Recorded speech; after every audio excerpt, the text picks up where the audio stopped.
Thurgood Marshall was appointed the first African American to the Supreme Court of the United States on the 13th of June, 1967. Welcome to the Sankofa Pan-African series.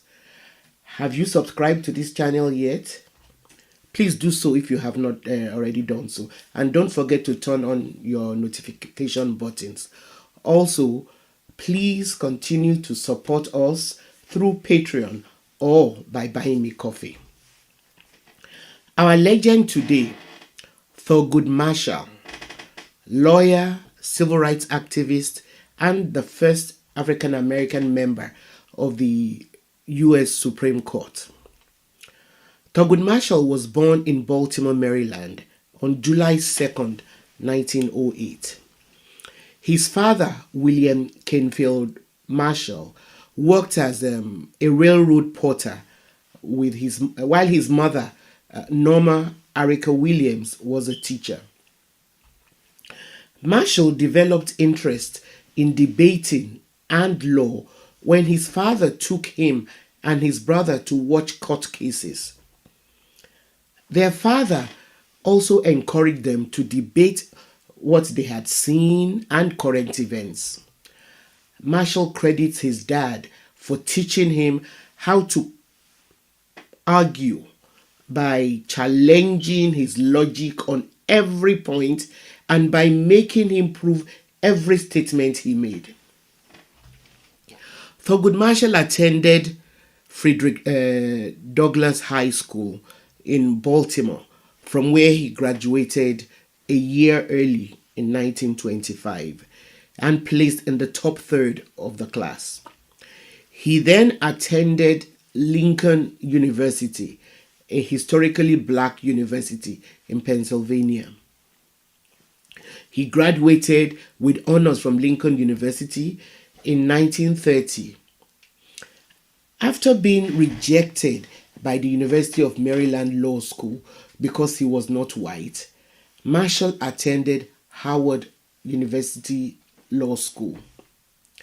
He received his degree in 1933, ranking first in his class. At Howard, he was the protege of Charles Hamilton Houston, who encouraged Marshall and other law students to view the law as a vehicle for social change. Charles Hamilton Houston also helped shape his views about fighting discrimination. After graduating from Howard, Marshall began a private practice of law in Baltimore. Among his first legal victories was Murray versus Pearson in 1935, a case which challenged the University of Maryland for violating the 14th Amendment's guarantee of equal protection under the law when they denied an African American applicant admission to their law school solely on the basis of his race.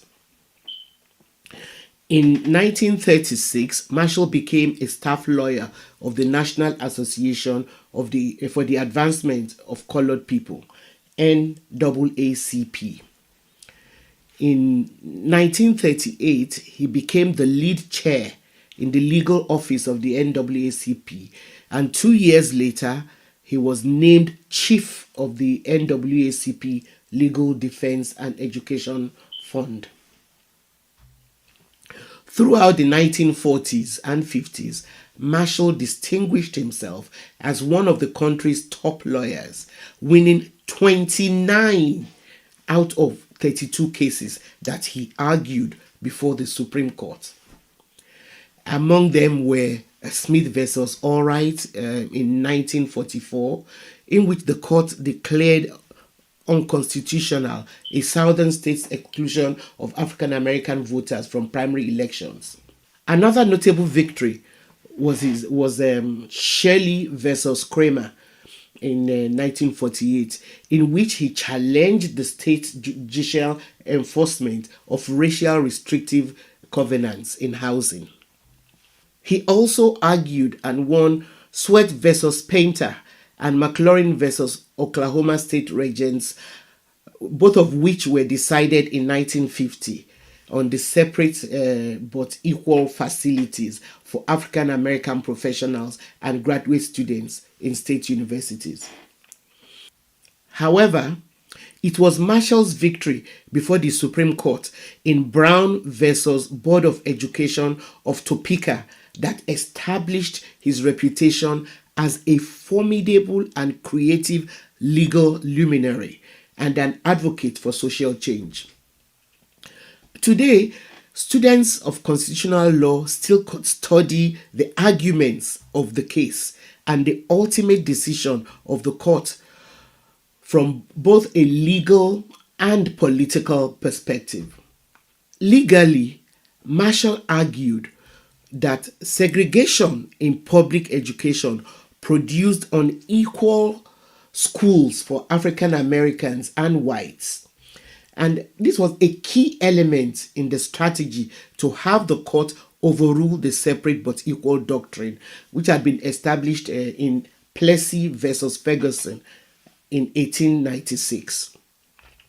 It was Marshall's reliance on psychological, sociological, and historical data that sensitized the court to the negative effects of institutionalized segregation on the self-image, social worth, and social progress of African American children. These are the kinds of reasonings that have brought us to know and recognize what structural racism is today. Thurgood Marshall died on January 24th, 1993. Thank you for watching this episode. Please don't forget to subscribe and turn on your notification buttons. Also, continue to support us through Patreon and by buying me coffee. Thank you.